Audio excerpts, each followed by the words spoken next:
Bab ke-13. POV Olivia. Keringat dingin membasahi sekujur tubuhku. Kedua kakiku mendadak lemas saat aku melihat perubahan pada benda kecil seukuran jari yang kini berada di tanganku. Aku meluruh, jatuh bersandar pada dingin kamar mandi. Bersamaan dengan rasa dingin yang menjalar di sekujur tubuh. Cara pakainya bagaimana ini? Mbak? Tanyaku polos pada petugas apotik, sontak mengundang tatapan aneh dari mereka. Mungkin karena aku yang masih mengenakan seragam putih abu-abu. Tak pantas sekali jika harus bertanya tentang cara menggunakan alat pendeteksi kehamilan yang kini aku beli. Maksud saya, biar saya bisa menjelaskan nanti sama kakak saya. Soalnya dia masih pengantin baru. Dustaku. Tidak peduli walaupun aku menjawab dengan sedikit gelagapan. Atau mungkin mereka diam-diam juga menaruh curiga padaku. Jika sebenarnya alat pendeteksi kehamilan itu adalah untuk diriku sendiri. Petugas apotik itu menatapku sesaat. Cara pakainya, nanti celupkan ujung ini ke dalam urin. Tunggu beberapa menit. Kalau muncul garis 2 itu berarti positif hamil. Tapi kalau muncul garis 1 di bagian ininya berarti negatif. Petugas apotik itu menjelaskan seraya menunjukkan beberapa bagian dari alat itu. Penjelasan itu masih terekam jelas dalam kepalaku. Sekalipun sudah hampir 1 minggu aku membeli alat ini. Saat aku baru menyadari jika hampir 2 bulan aku tidak menstruasi. Ma, aku hamil. Pernyataan itu memenuhi kepalaku. Menyesakkan dada ini. Tubuhku lemas seperti tidak bertenaga. Bayangan kehancuran sudah seperti bom waktu yang hanya tinggal menunggu kapan akan meledak. Impian-impianku hancur berkeping-keping tidak bersisa. Tidak ada lagi ada. Hanya sebuah mimpi buruk yang aku harap akan segera bangun. Langitku mendadak gelap. Sangat gelap. Air mata mengalir deras membasahi pipi. Hingga jatuh pada tanganku yang berada di atas pangkuan. Jika aku hamil, lalu ini anak siapa? Aku semakin tergugu dalam tangisanku. Karena aku tidak hanya melakukannya dengan 1 orang. Ingatanku mengembara jauh saat aku mengikuti kegiatan LDKS sekolah. Kegiatan yang dilakukan di luar sekolah. Hanya beberapa siswa yang aktif di organisasi OSIS yang mengikuti kegiatan itu, termasuk aku. Hari itu, hari ketiga LDKS, seorang anggota melapor jika salah satu anggota dari kami belum juga kembali dari penjelajahan yang dilakukan tadi siang. Kami semua akhirnya memutuskan untuk mencari siswa tersebut. Mengingat hari yang mulai menjelang malam dan tempat kami ada di alam terbuka. Awalnya aku mencari dengan salah satu teman perempuanku. Mengulangi rute tepat kami tadi melakukan penjelajahan. Sebuah kegiatan untuk lebih mengenal alam. Jarakku sudah hampir lagi dekat dengan camp. Aku dan temanku tidak mendapatkan hasil apapun. Akhirnya aku dan temanku memutuskan untuk berpencar. Aku mencari ke arah sungai sementara temanku itu mencari ke arah hutan bersama satu teman lainnya yang kebetulan bertemu kami saat di jalan menuju camp. Suara gemericik aliran sungai semakin terdengar jelas. Langkahku semakin mendekat ke arah sungai, menyibak rimbunnya semak-semak yang ada di sekitar bantaran sungai. Axel, Axel. Aku berteriak sekeras mungkin. Tatapanku menyapu ke sekeliling bantaran sungai. Sepi, tidak ada siapapun. Kemana dia? Aku membatin, seraya mengatur nafas yang hampir putus. Berjalan semakin mendekati aliran sungai. Bisa gawat kalau Axel sampai tidak ketemu. Gumanku dalam hati.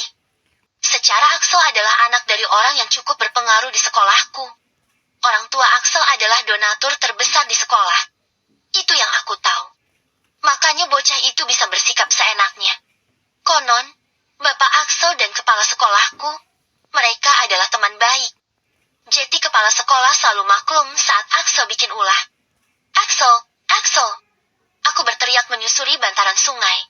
Langkahku terhenti saat melihat ada sebuah goa tidak jauh dari hilir sungai. Apa jangan-jangan? Batinku penasaran. Siapa tahu ada Axel di sana. Kuputuskan untuk mendekati mulut goa. Tidak peduli dengan gerimis kecil yang datang menggoda. Sesaat aku mendongak menatap langit senja yang ditutupi oleh awan hitam. Lalu kembali berjalan. Jika di dalam goa itu tidak ada apapun, aku akan kembali ke tenda. Pikirku. Aku mendekati goa, melihat dari jarak dekat ke mulut goa yang menurutku sedikit membuat bulu kuduku meremang. Apakah kamu mencariku? Aku terkejut, refleks membalikan tubuhku ke arah pemuda yang aku cari. Axel, rupanya kamu di sini. Ucapku gelagapan saat melihat Axel sudah berdiri di belakang punggungku. Lelaki itu tidak menjawab. Juga tidak menunjukkan ekspresi apapun. Semua orang sedang nyariin kamu. Axel.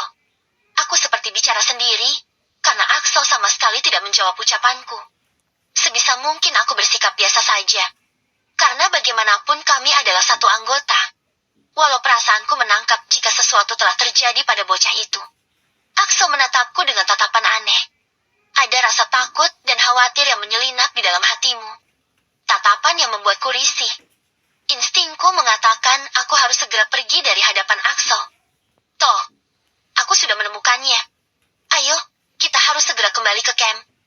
Semuanya mengkhawatirkan kamu. Ucapku hendak berlalu. Tetapi sebuah tangan menjegal pergelangan tanganku. Seketika itu juga langkah kakiku pun terhenti. Begitu juga dengan jantungku yang memburu. Axel, kenapa? Aku menoleh, menunjukkan ekspresi wajah yang kontra sekali dengan apa yang sedang hatiku rasakan saat ini. Penuh rasa takut dan kekhawatiran. Tapi aku tetap mencoba tenang dan berpikir sepositif mungkin. Aku berusaha melepaskan tanganku dari cengkraman Axel, tetapi pemuda itu justru menggenggamnya semakin kuat. Kenapa? Ada apa ini? Aku membatin takut. Axel, lepaskan aku. Kita harus segera kembali ke camp. Aku mengulangi permintaanku dengan wajah memohon. Lelaki dengan rambut yang mulai basah itu justru mengulas senyuman tipis. Senyuman yang membuatku bergidik. Gerimis turun semakin deras. Membuat titik besar pada bebatuan yang berada pada bantaran sungai. Aku takut bukan main. Axel belum juga mengucap sepatah kata pun. Axel, lepaskan aku. Seruku memburui. Denyar ketakutan begitu jelas terdengar dari suaraku. Aku berusaha menarik pergelangan tanganku dari genggaman Axel. Tapi tetap saja percuma.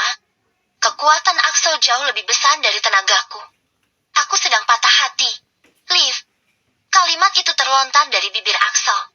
Wanita yang aku cintai tidur bersama dengan laki-laki lain. Wajah Axel penuh emosi.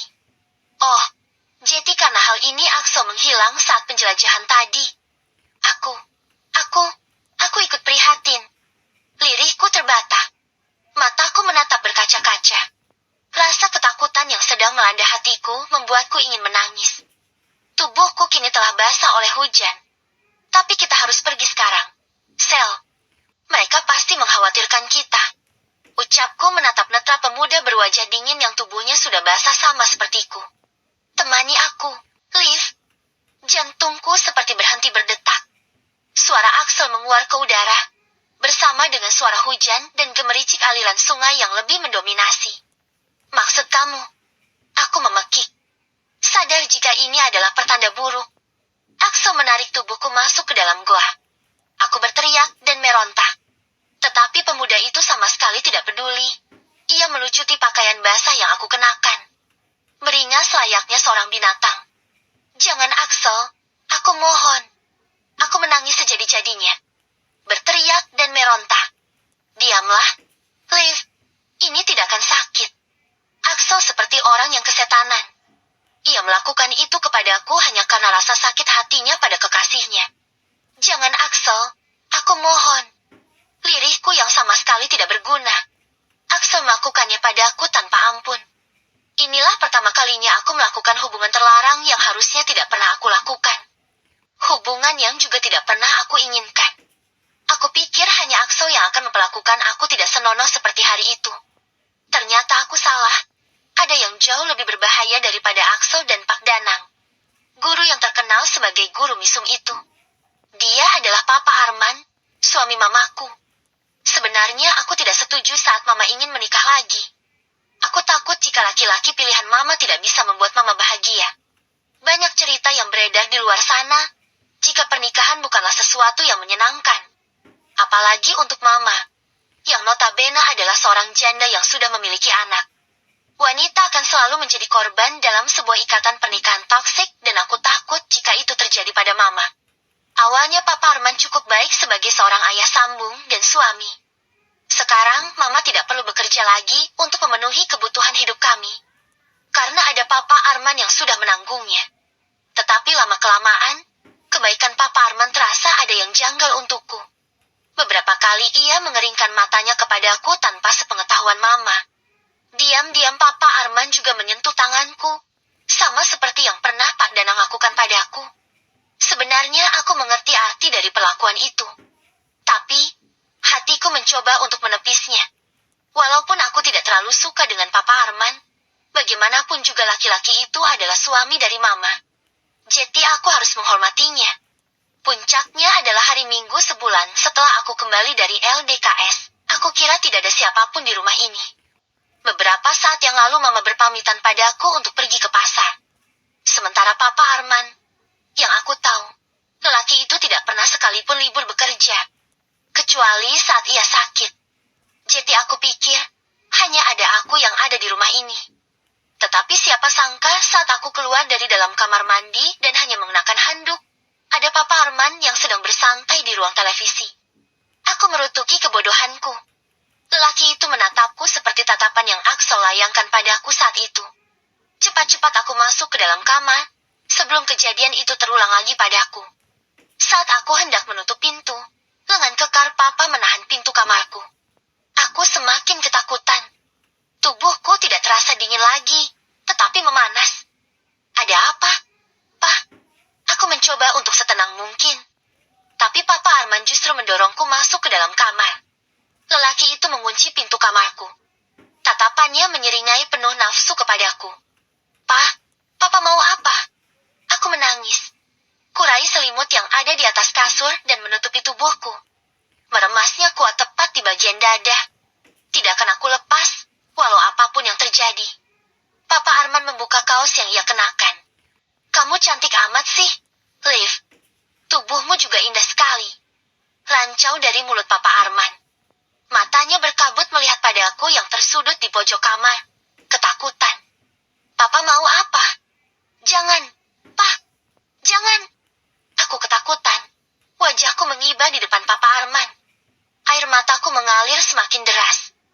Tetapi sayangnya, air mata ini tidak berhasil membuat laki-laki itu menghentikan niat busuknya.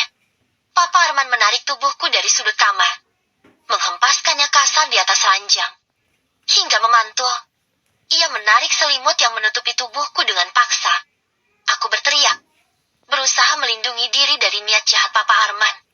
Tapi aku sadar jika aku tidak sekuat laki-laki itu dan aku pun menyerah. Suara petir menyambar di langit gelap saling bersahutan. Kilat-kilat manja tampak dari jendela kaca kamar, di mana tirai jendela kamar itu sedikit terbuka. Papa Arman meluapkan hasratnya kepadaku. Lelaki yang seharusnya menjadi pengayom Mama dan aku, justru menghancurkan hidupku. Menambah deretan trauma di dalam kepalaku. Jangan bilang apapun sama Mama kamu. Kamu tidak inginkan Mama kamu hidup susah lagi, ucap Papa Arman setelah selesai menuntaskan hasratnya. Lelaki itu menoleh ke arahku yang sejak tadi hanya mampu menangisi takdir yang menimpaku. Aku menatap penuh amarah pada lelaki itu. Ia sudah menghancurkan hidupku. Seumur hidupku, aku tidak akan pernah memaafkannya. Aku tahu, bukan hal mudah bagi Mama untuk membesarkan aku seorang diri, setelah papa kandungku lebih dulu kembali ke pangkuannya. Sebagai seorang anak, aku tahu betul bagaimana sulitnya Mama menjalani takdir hidupnya. Hingga akhirnya Mama bertemu dengan Papa Arman dan kemudian menikah. Setelah itu, aku melihat Mama jauh lebih senang. Tubuh kurusnya kini juga lebih sedikit terisi. Mungkin karena sekarang Mama sudah tidak bekerja lagi. Aku hanya mampu menerima perlakuan yang tidak seharusnya dilakukan Papa Arman padaku. Menutup mulutku rapat dan melupakannya. Tetapi tidak untuk mengulangi lagi ataupun memaafkannya. Mama tidak boleh tahu. Aku tidak ingin melihat Mama hancur dan kembali ke kehidupan kami yang dulu. Saat Mama harus bekerja keras demi melanjutkan hidup kami dan mengantarkan aku pada cita-citaku yang mungkin hanya akan tinggal cerita. Setelah aku tahu, jika kini aku tengah berbadan dua, lalu pada siapa aku harus meminta pertanggungjawaban? Papa Arman atau Axel? Bersambung.